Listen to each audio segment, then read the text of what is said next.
Thank you for inviting me and the introduction, and thanks for sticking with me, because Shiv has been trying to get me to come out here for quite some time. So there was always some conflict of one way or another.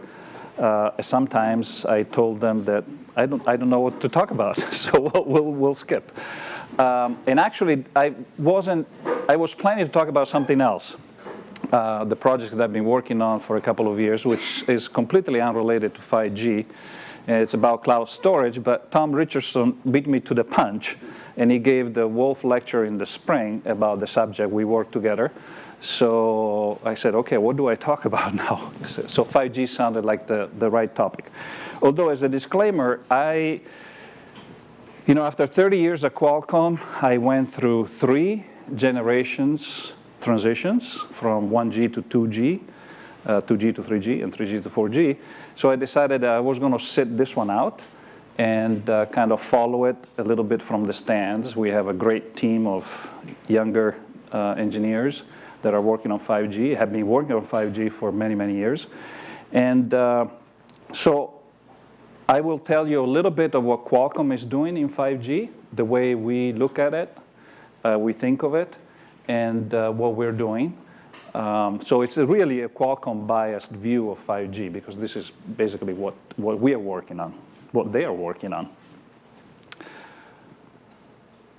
So I think that the reason for the previous generational transitions was pretty clear. So from 1G to 2G was all about analog to digital transitions, voice capacity, battery life. If you remember, the AMPS phones had battery life was abysmal. 2G to 3G was more capacity for voice, introduction of high-speed data services. 3G to 4G was all about high-speed data services, really. Higher bandwidths, higher speeds.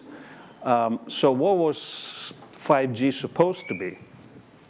So the way we look at it is still continue on the path that led us to transition from 3G to 4G, meaning enhance mobile broadband, so increase capacity again, utilize more frequency bands, new frequency bands, and increase the speed of the transmissions, which never seems to be enough. So this is more of the traditional path of the wireless cellular systems. And then we looked at it as, okay, what else can we add into a framework which is thought through reasonably well from the beginning, rather than afterthoughts afterwards. And we said, okay, how about if we allow mission-critical services, so a very high reliability, security, higher grade of security, very low latency, which actual systems today don't achieve. What can we enable if we have that built and baked into the system to begin with? And the third area was the enablement of massive Internet of Things. So very small devices, very cheap, with very long battery life, millions of them, and all participating into this new framework, which is the 5G network. So we looked at it from this perspective. And we said, okay, which vectors in all these 3 areas can we improve on? Again, the traditional enhanced mobile broadband, keep increasing the data rates by using wider and wider bandwidths, use new frequency spectrums,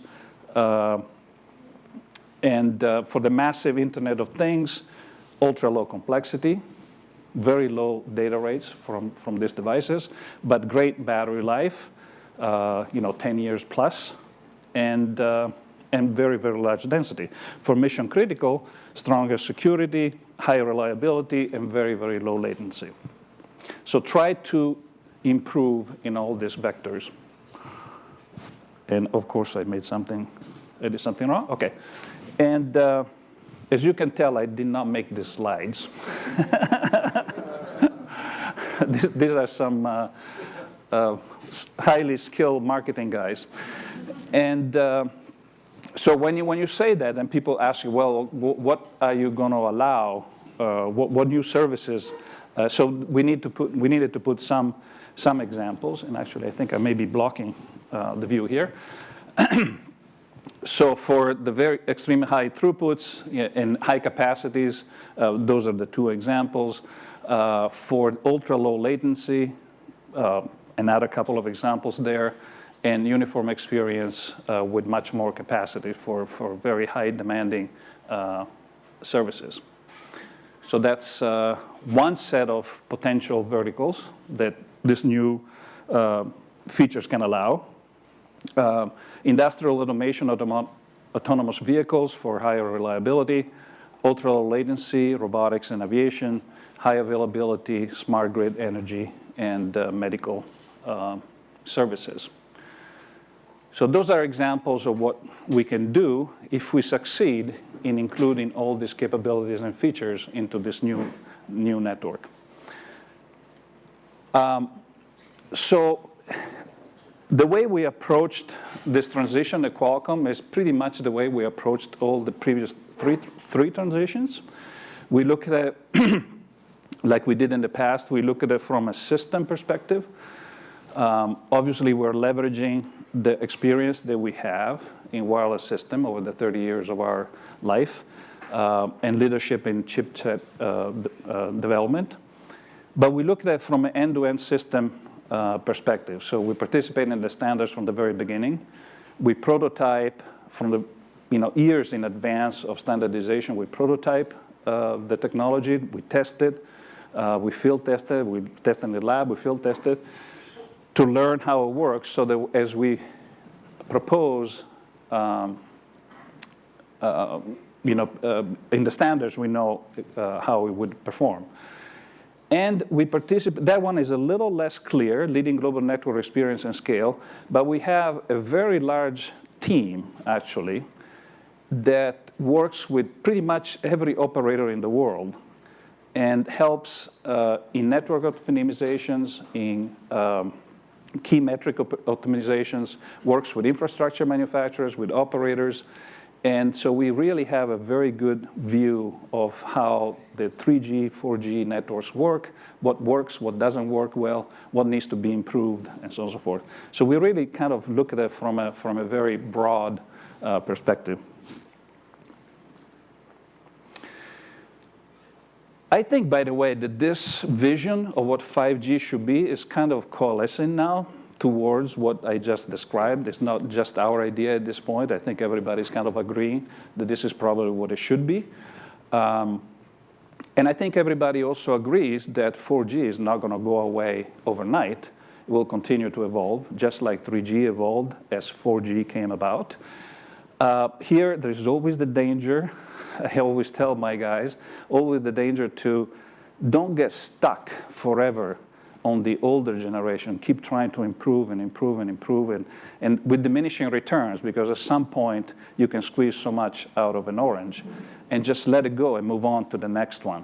But there are some very good things that are planned for LTE improvements on LTE, which will happen and will get deployed commercially, and devices will be built with these features.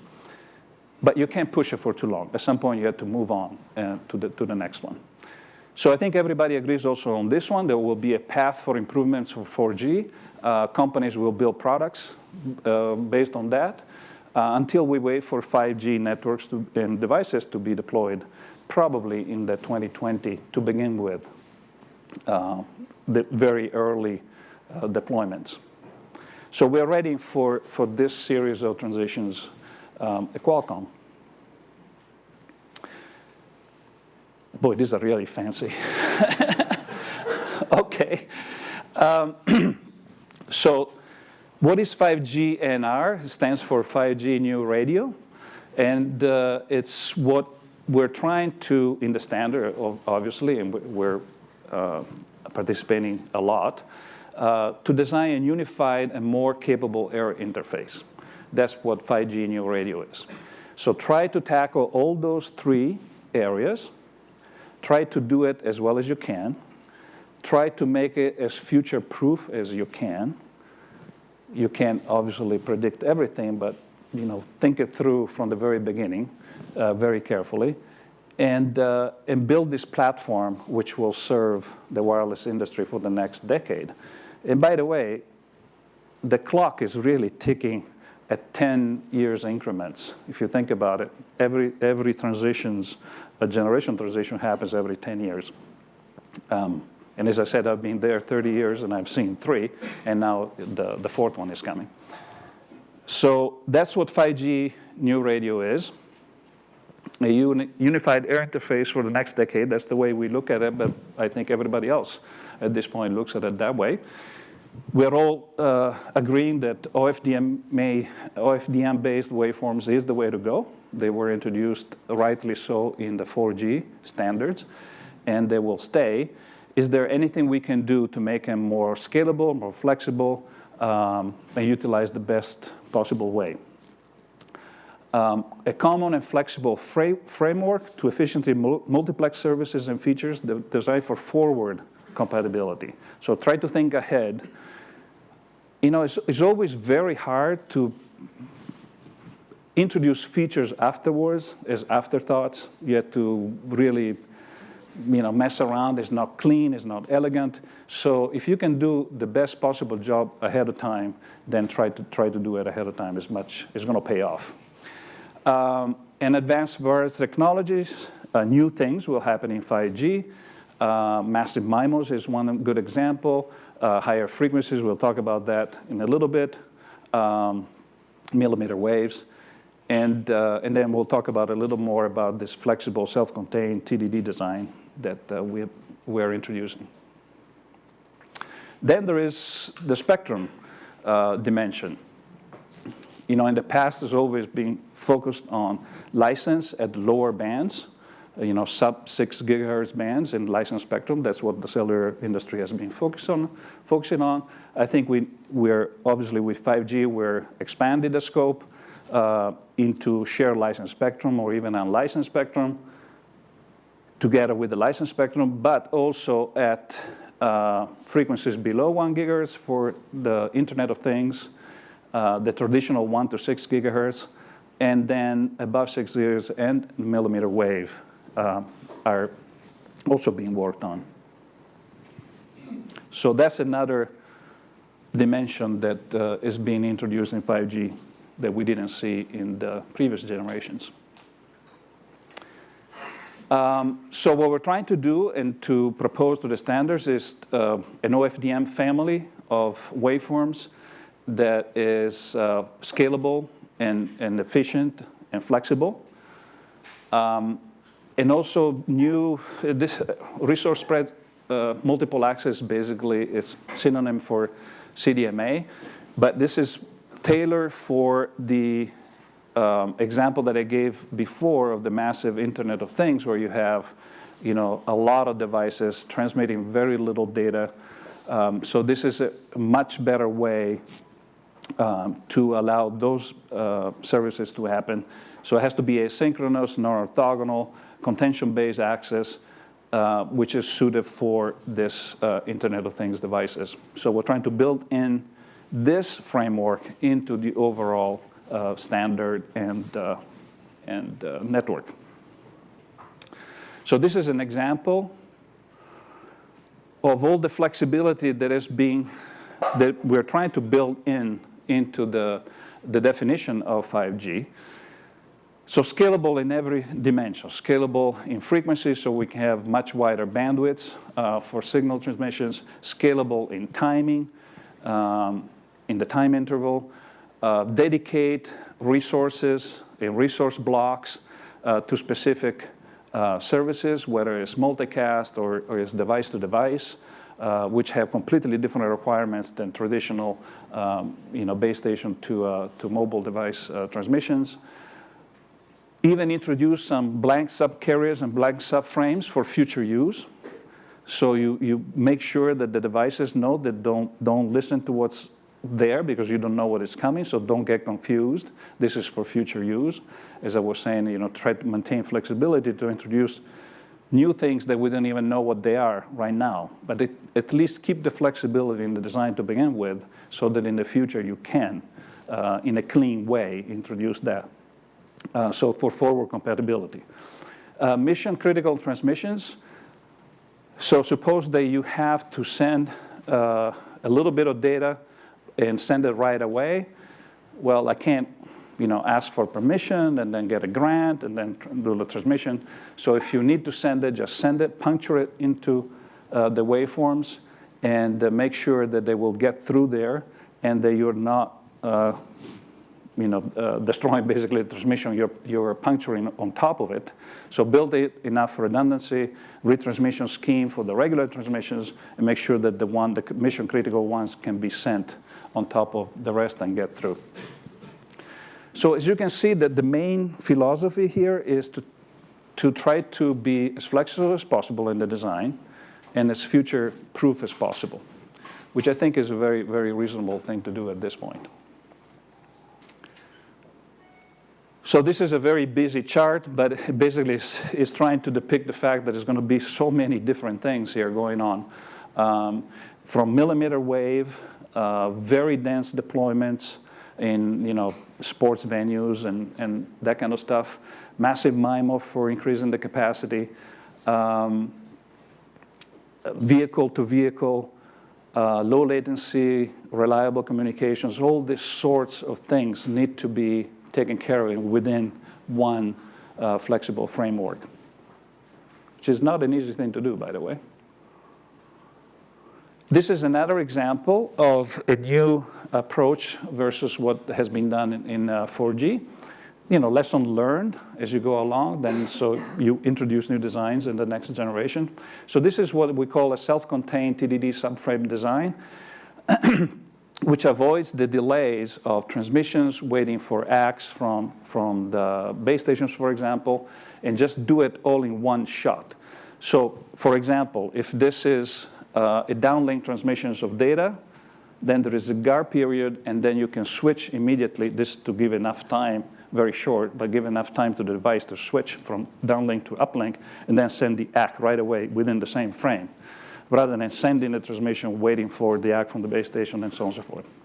So this basically makes it the TDD switching and turnaround time much faster, and it can support new deployment scenarios as well. And it doesn't need to be just an ACK. For instance, this can be defined as an ACK for this transmission, or it could be an ACK with inserted pilot symbols, so you can sound the channel and use that channel sounding technique for the downlink transmission, basically. So try to build in enough flexibility into this new frame formats that can solve a lot of problems. So that's one example. Next one is the new frontier. 4G really focused, as I said earlier, in the sub-6 gigahertz bandwidth. And now there is the opportunity, and the devices have reached the point that can be produced at a reasonable cost and reasonable form factors at those frequencies. And so this is a new frontier, really, for the wireless industry. And pretty much everybody's working on it, and I'll show you some of our work. And it will happen. It will definitely happen. As a matter of fact, I think the first 5G deployments, or quote-unquote 5G deployments, will be at the higher frequency, 28 gigahertz. So that's, opens up a whole new frequency band that we can leverage for capacity. It presents an awful lot of challenges, but I think we're solving them one by one. So we'll have that to add to the traditional sub-6 gigahertz bands. So the millimeter wave opportunity for mobile broadband, we all agree. There are challenges to be overcome, but I think we are there. We're getting there. So we need to do smart beamforming and beam tracking. We'll show you some results on that. We can tie the millimeter wave transmissions for mobility systems to the sub-gigahertz system, so they can kind of go together. And then design the millimeter wave for mobile, not just fixed, but for mobile services as well, which presents challenges on its own. The first deployments with the first devices that we are designing now at 28 gigahertz will most likely be for fixed deployments, but I think the time will come down the road where there will be mobile services as well at 28 gigahertz. So to do all this, you can do an awful lot on paper, that's for sure, but you really need to build the stuff. So we have always done it this way. We always build prototypes of everything before we design the chips. And so this time is not any different. The problem is not any different, is that the complexity increases exponentially every time we move from one generation to another. So this prototyping efforts become more and more complex, and require more resources and all that. So these are two examples of the things that we're actually doing to test all these ideas and see how they actually perform. A sub-6 gigahertz prototype, basically platform full of FPGAs and GPUs and DSPs and CPUs, as you can imagine. To make it as flexible as possible, you can try any kind of waveform, different bandwidths, different speeds, and everything. With the first one, we'll have a 3.5 gigahertz frequency support, and then we'll expand to other frequencies. And then another set of development and prototypes development for 28 gigahertz system, where we can actually test this beamforming techniques and see if they work, how well they work, what needs to be done to make them work in an optimal way. So here, for instance, this gadgets now support 160 megahertz of bandwidth, unimaginable of 10 years ago, but they will come for 5G for sure. So we need to test all these things from the get-go. This really helps a lot when you go and submit contributions in standards, because you really have tested it, you know how it works, you can present reasonable results and prove whether this technique is better than others. At the millimeter wave, we already have commercial chips actually at 60 gigahertz. The AD technologies, we've already done some of those. And this on the right side, that's on the left side. On the right side instead is the prototype system that has been developed at 28 gigahertz, right very close to here, because it's our New Jersey office actually that is leading that effort. And they built this prototype. You can see the UE and the Node B on the left and the right side to do the testing. That's the antenna array on the right side for the E Node B. And these are some examples of the things that you can measure, they can visualize as you run the tests. Very nice pictures and very fun stuff to work on, actually. This is really one of the most fun projects within the whole 5G arena, actually, because it's newer, and you have to invent new things and test new things. So the folks that are working on this are having a ton of fun. It's very challenging, obviously, as you can imagine. So here are some examples of the testing. You go around, you get blocking very easily from any obstructions that you can find. You have to switch the beams to get the right reflections. So there's an awful lot of fun work in this particular project. And then standardization, which is, as I said in the abstract, is in full swing pretty much. This is kind of a timeline of what's happening. Right now is study items, so people propose things to look at that companies think may be worthwhile working on. Then that gets filtered and pruned down to only a subset of that is being proposed to actually work on it. That's the 5G work items. That's where the actual specs begin to get worked on and written down. And that will happen next year. And so this follows a path that is being very similar to 2G to 3G and 3G to 4G. And these are the time frames. It takes a few years to get the specs completely fleshed out and worked out and compromised between different submissions and different proposals, which leads to most likely the first 5G commercial launches in the 2020 timeframe. Some pre-commercial stuff will happen in 2019, most likely, maybe even pre-standard. But the standard-based commercial deployments, the very earliest ones that we can see is probably in 2020. So another 4 years down the road. So an awful lot of work to do both from the standardization point of view and from the development and prototyping and testing of all these new ideas. This is really a busy chart. When I saw it first, I asked, what the heck is this? And it says, well, we wanted to show people how complex things have become. I said, okay, well, that's a complex chart.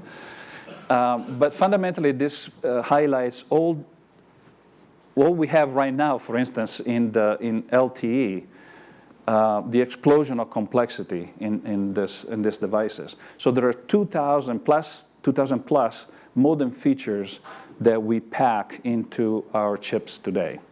And that is combinations of multi-carrier aggregations, different frequency bands. So you count all these different combinations, you come up with something that is, 2,000 and plus. So the complexity is really growing exponentially every time we move from one generation to another. And 5G will be a heck of a lot more complex than this. There will be, as I said, many different bands, even more than we support today. Millimeter wave, we'll have massive MIMO. So the challenge to design and build devices that can operate with this level of complexities at the reasonable, power and cost is non-trivial, and that's what we're focusing a lot of our resources right now is really dedicated to design these new devices. So that was the reason for this chart, to show that things are becoming and are actually extremely complex at this point in time, and it will get even worse. And that is the story of 5G, the Qualcomm story of 5G. I have to say, watching it from the outside, I'm not involved in the day-to-day design of these things. I shouldn't say this, but it doesn't seem as exciting as the previous one. There are certainly an awful lot of new things that are interesting. But perhaps it lacks, the major transformations, the 1G to 2G with the introduction of CDMA, spread spectrum. That was really a big turning point. 3G to 4G with introduction of DMA, MIMO, and wider bandwidths was another huge transition. Here is not really about new waveforms; it's more about new services. And try to make it as flexible as possible. So perhaps it's lacking that big thing. That's why I think the 28 gigahertz seems like the most interesting from the technical perspective, because there's some really new challenges there. But nonetheless, it's a huge effort. It really is a huge effort. We have gigantic teams working on these things. So I'm sure they will be successful. And all the lessons that we learned in designing the systems over the past 30 years are applied here, so it can only get better. There is no doubt about that. So I think we'll definitely succeed. And that's it. Thank you very much. And if there are some questions, I'll be happy to try to answer them. There is one here. Okay, so I think since people it's being streamed, if you would use the mic. No, I think I can talk loud enough. No, for the people online. Yeah. Oh. You would really have to scream if you want them to. Okay, Great talk. I am not from this specific area, but I was wondering, technology is changing, world is changing. What would be your 2 cents of advice to someone new that is entering into a PhD, and how should they kind of focus their research, and what is that one learning lesson you would give to a new student? In the electrical engineering area. I mean, anything that you've learned from 30 years at Qualcomm, and so if you had to say a couple of lines and motivate young students to pursue research, what would you tell them? Okay, you really put me on the spot there. But I would say just follow your dreams. Don't try to, if you really like something, just go after it to begin with. It may not work out, but you can always correct your course of actions. But the first thing you approach, just go after what you like. Okay. And don't, you'll hear people say, oh, no, that's not an area that is not going to, just go for it. You can always change your mind later. Yeah, so a couple of the things that students often wonder about is what I'm doing as a student. Will it, will a company hire me? What is going to be my future? And so I kind of like this approach where you should just kind of pursue your dreams, and hopefully things will fall in place. Most of the time, things really work out. Okay. In some cases it may not, but it's okay. In most cases it does work out. We have been very lucky. We chose a career that we enjoyed very much, so I'd say go for it. Okay, thank you. You're welcome. Questions? Another one. Hi, Jonathan Chow from EC. I have 2 questions for you. One is in 5G, people are talking about one of the requirements is to achieve the 1 millisecond delay here. So that's my first question. What does that mean here? 1 millisecond from where to where? Mm-hmm. Second question is people say, well, talk to some vendor and some research organization, they are very interested about 5G, but they are worried that this service provider or mobile carrier may not be very enthusiastic to get into 5G because they just invest the LTE not long ago. So there might be some resistance for them to move into 5G new technology. And then the people say, well, they have to look into from the real new revenue point of view, and IoT seems like it's a possible revenue for them. But from this technology point of view, IoT seems like it's a very low bit rate here. So how IoT and 5G are connected? Okay, so let me tackle the first one. The end-to-end latency goal of 1 millisecond is really over the air. That's the only thing that we can control. And that's the goal that we're trying to achieve. And I think that's achievable. Now, if you tack along 15, 20 milliseconds of network delay on top of that, then it's not very useful. So you really have to have the infrastructure that can react to that latency in an appropriate way. So decision making needs to be distributed, needs to be at the edge. But for the air interface, which is what we're focusing on, we're targeting 1 millisecond end-to-end over the air.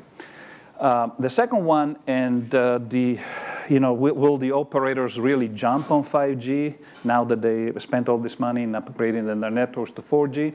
I think it will be very similar to the 3G to 4G transitions. There will be some operators will take the lead, start deploying these new 5G networks. That creates competitions between operators. Then the next operator needs to catch up because they doesn't want to be left behind.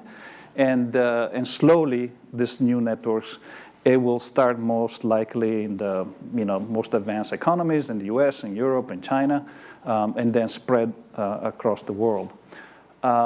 So I think it will be very similar transition that we saw from the commercial point of view that we saw from 3G to 4G. My bottom line question is why IoT got connected to 5G? Seems like IoT, the rate-wise, is very low here. Yes. And then but in your chart, the very first few chart, you put IoT there. And when we talk to many vendors and some others, they also put up IoT as part of a service they're going to carry for using 5G technology. But from an academic point of view, we see IoT seems like very low bit rate, Yeah. And then 5G could give you, 1 gigabit per second. That's right. So how did these two got connected? Yeah, no, I understand perfectly. So folks tend to, associate the new generation with higher speed, which was the enhanced broadband vector that I showed at the beginning. So that will happen. What we're proposing, others are proposing, what about if the network and the specification is flexible enough that you can have the 1 gigahertz or 10 gigabit per second transmissions, but you can also allow millions of little devices to send very little bits within the same framework, within the same spec, within the same infrastructure. Rather than what is being done now, which is the network and the infrastructure and the devices were designed for 4G, for very high speed, and then people said, oh, but how about the Internet of Everything? We need so afterthoughts. Oh, let's try to tack it along, do narrowband, IoT, and so on and so forth. How about if we design it from the get-go as clean as possible so that we can have both services at the same time, within the same design?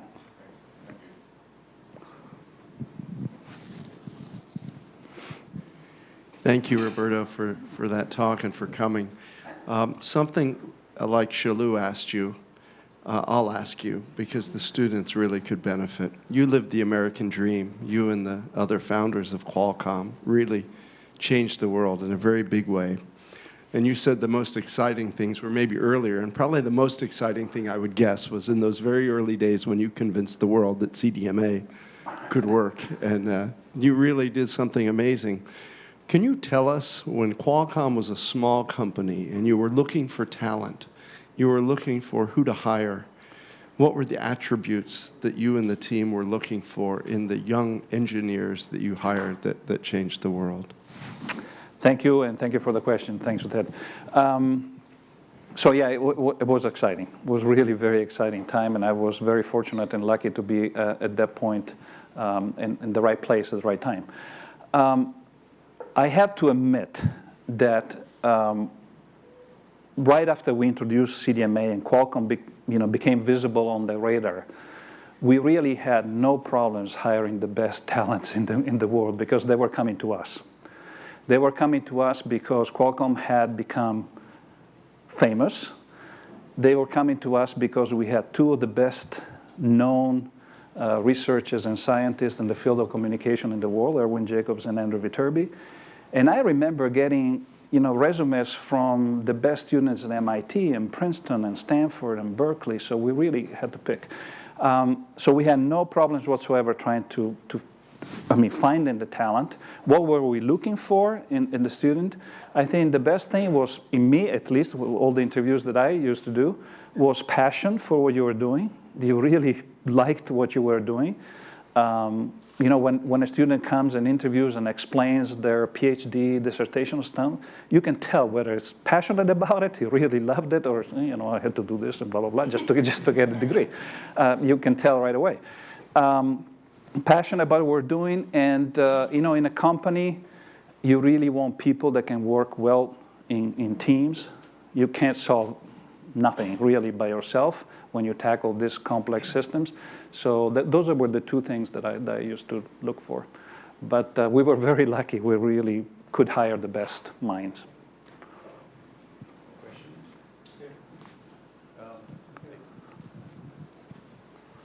Can you talk a little bit on why Qualcomm's looking at 28 gigs versus 60? Because there's a lot of 60 stuff out there now.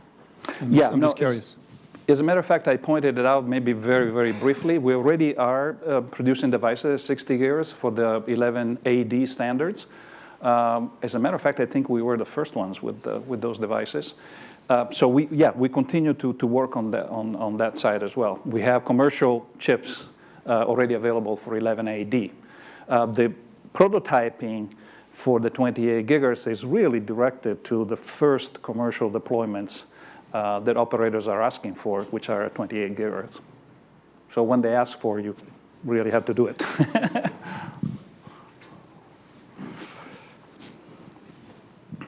Thank you. My name is Prem Pungalia. I have a bag of questions. So Okay. first collection is I'm looking for what changed, what improved from 4G to 5G. I don't know whether this is such a chart, okay?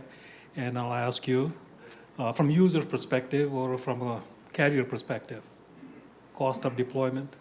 So from user perspective, is it pennies per megabit per second? Or in terms of economics Okay, of the thing? economics. Another spectral efficiency I'd like to know, how close we are to the channel limit. And the last one is the most important, deployment cost. As we go towards the small cells, okay, how much does it cost me to deploy one cell near my house? Given, well, make your best guess because you're in the field. Given it's licensed as well as unlicensed, because I know large cost is the license of the spectrum. Right. Okay, so I don't know if everybody could hear. The question is in what dimensions have we really improved versus, or will improve? It's not, 5G is not there yet, versus 4G. Higher speeds and higher bandwidths. That's obviously is going to happen. So instead of the 20 megahertz or 20 plus 20 megahertz carrier aggregation, you'll have 80 megahertz and 80 plus 80 megahertz to 160 megahertz aggregation. So the higher speeds to devices, there will be one vector where things will improve. Another vector that I mentioned was the latency. We certainly don't have 1 millisecond latencies right now designed in 4G. So if we can achieve that, that's one more improvement. Vector of improvement. Higher capacity, I think, is going to be little improvement because we really kind of are there. So the higher capacities will come by utilizing more in different frequency bands. There is no doubt about that. And on the economics of things, I honestly don't know what the infrastructure cost will be for 5G, and how would that be reflected in how much we pay on our data plans. I mean, we have to admit that these data plans are getting cheaper and cheaper. I mean, they keep telling me, okay, go to 20 gigabytes, go to 40 gigabytes for $4 more or something. So I think the trend is being the right one. And I don't foresee actually infrastructure costs to be, much higher than what was for 4G, as far as I can tell. But I have to admit that I'm not an expert. One thing that I forgot to mention in the comparisons between the previous generations is, if you notice, of all the things that I described here, most are really infrastructure and network centric. So this 4G to 5G transition is really not a device-centric transition, but it's really an awful lot of work to be done on the network side and infrastructure side. So that's one clear difference between the previous generation and this one. I didn't answer the question very, very well, but that's the best I can do.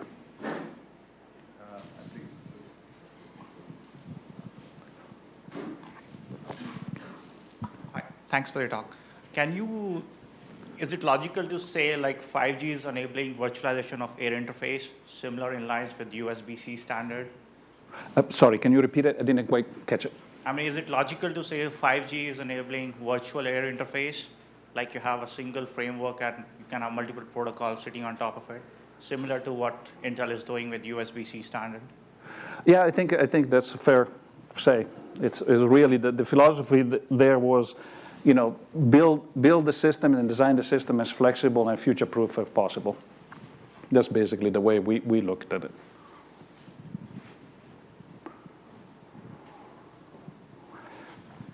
I'm Steve Weinstein. You had aspects here such as opportunistic spectrum access. We see Wi-Fi here. So multiple air interfaces will be needed. And the question is, how are you going to do this? Will this finally be software-defined radio, or will you have dedicated resources separate for each one?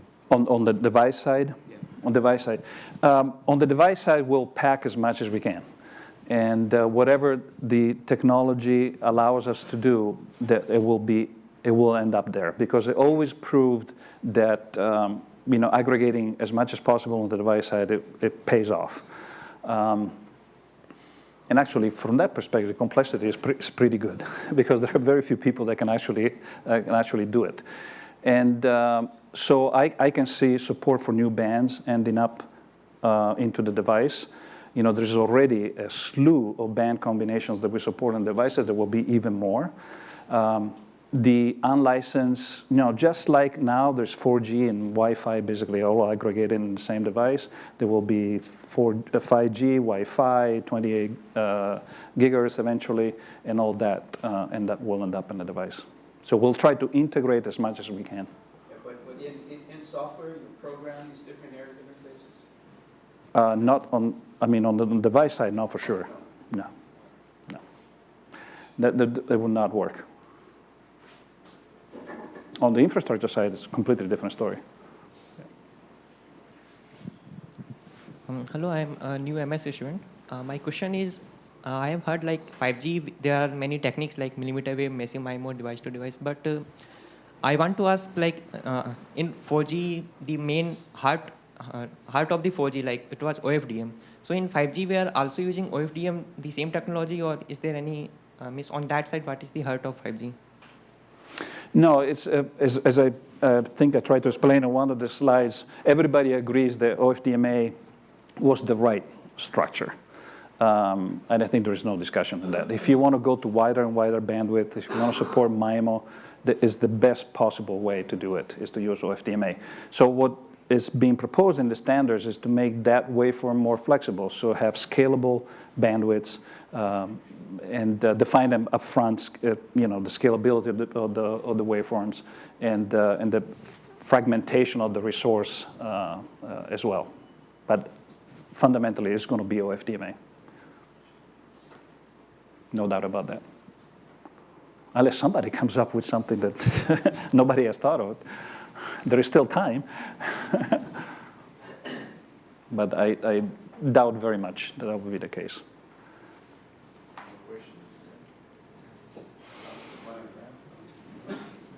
There's one.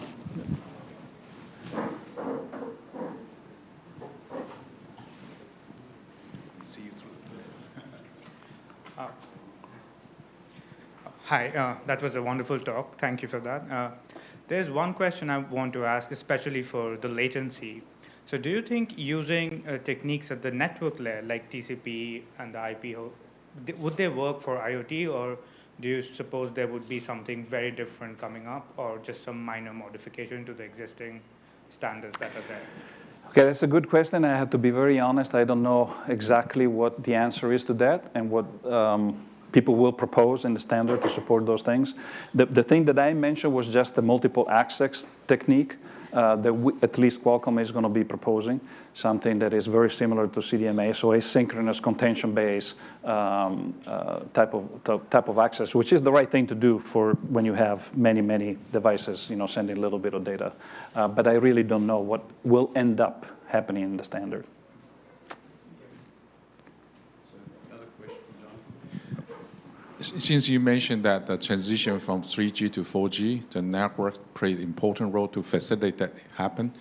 Do you see also from 4G to 5G, network structure, architecture might change to something new? Like people were talking about this mobile edge cloud, those stuff. Yeah, I think so. I think there will be, as I mentioned, you know, the focus is really on the network side, on the infrastructure side, and so I think there's going to be quite a bit of innovation on that side of the equation, and will be, you know, different than in the past. We may see, you know, more and more of coordinated RAN deployments for some specific cases. Some innovations there will happen for sure, I think.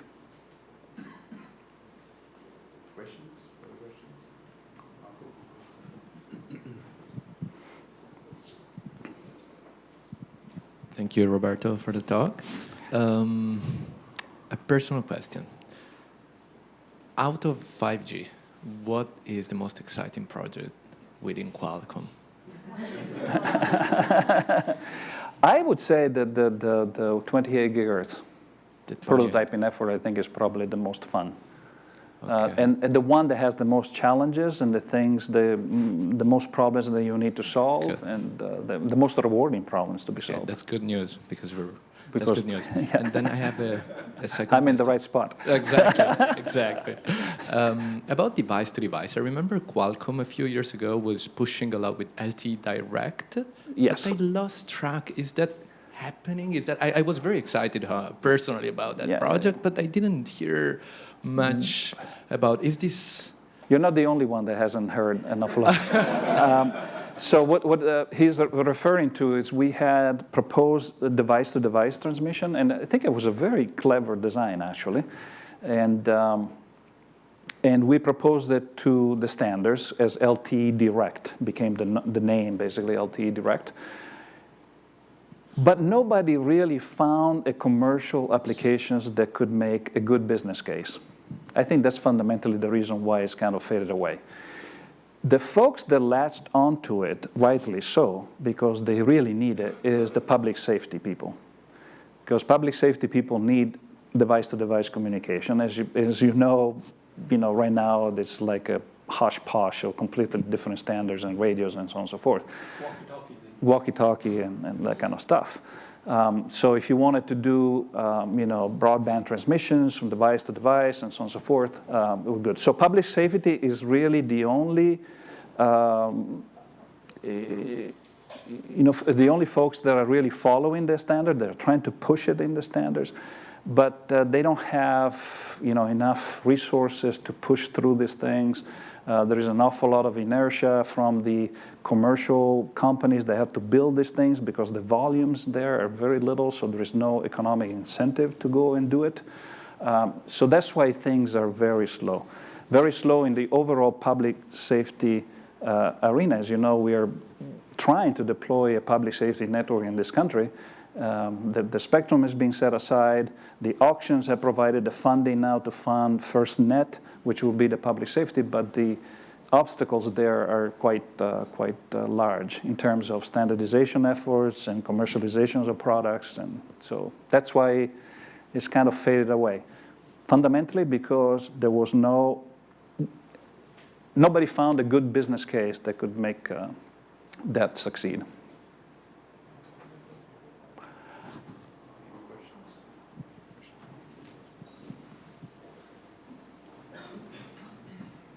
Hi, my name is Hong Yang. I work with Tom on Maceta on Massive MIMO. And I was wondering if Qualcomm, what's Qualcomm's view on Massive MIMO? And if you are working on that, what kind of number of antennas are you considering? How many antennas? Okay. So we're definitely working on Massive MIMO. We're not prototyping it yet. That platform that I show on the left side of that slide, the 28 gigahertz platform was on the right, and then the prototype platform, that will enable us to test Massive MIMO, but we are not quite there yet. We focused on the 28 gigahertz first, and we see Massive MIMO in the traditional sub-gigahertz as capacity enhancing technique, but we haven't started prototyping that yet. But we're certainly going to support it in the standardization and all that.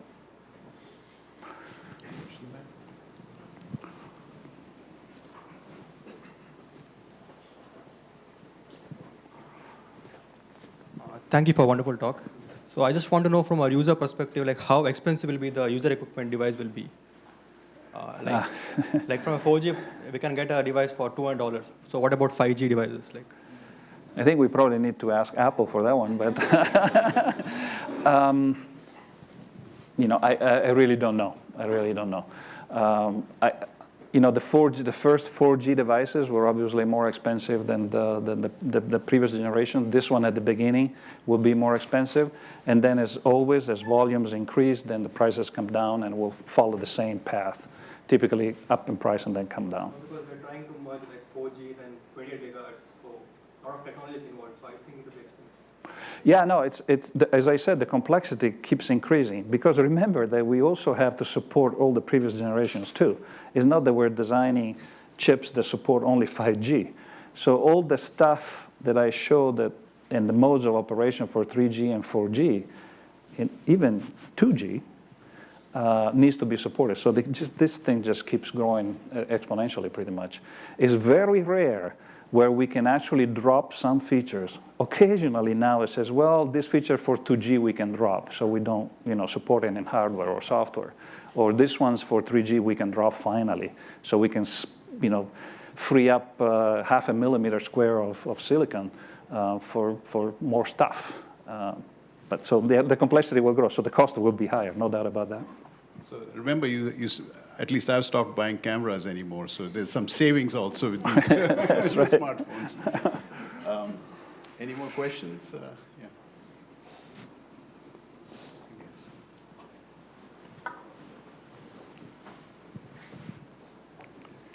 Hi, just from a consumer point of view, I found myself using more wireless data every year, but most of them come from the school Wi-Fi.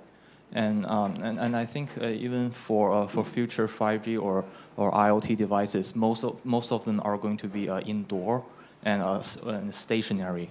And I really do honestly believe for the future wireless data consumption is going to come from indoor consumption. And people are probably going to just use their local wireless network instead of the wireless data provided by the mobile operator. So I was thinking, if we do have all of this fantastic technology for this 5G, there might be a possibility people might not just use it because it's expensive. Right? You say, why do we need all this stuff when we have Wi-Fi? No, I agree. Wi-Fi will keep improving and will keep being used a lot. I think blanketing wide area networks with better and better systems has proven to be worthwhile. So I believe that this transition will be worthwhile as well. As I said, Wi-Fi and unlicensed transmission will improve as well with higher capacity, better performance, and it will be the combination of all these things that will provide the wireless services for the future. So, yeah, Wi-Fi will improve, will get used a lot, and 5G will get deployed and get used, just like we're using 4G. Sure, 80% of the traffic goes on Wi-Fi, but when you need it, you want it, and it's there. And people spend the money to deploy 4G networks because they have a return on the investment. Quick question. Okay, so that'll Trials. If you're aware of any trials being scheduled. Trials. He's asking Trials. Okay, so are there any trials being scheduled? There is an awful lot of activity across the board and across the world of infrastructure manufacturers and device manufacturers partnering with operators to do test beds to begin with, trials of all different sorts. The first commercial deployments, I'm not sure if I can say this, but the first commercial deployments are in the 2019, kind of targeted for 2019 for the 28 gigahertz band. So we'll see the first taste of 5G probably 3 years from now. But trials everywhere are being planned. China, Korea, the US, pretty much everywhere. So I think that'll be the last question. Thanks, Roberto. That was an excellent session. Thank you very much.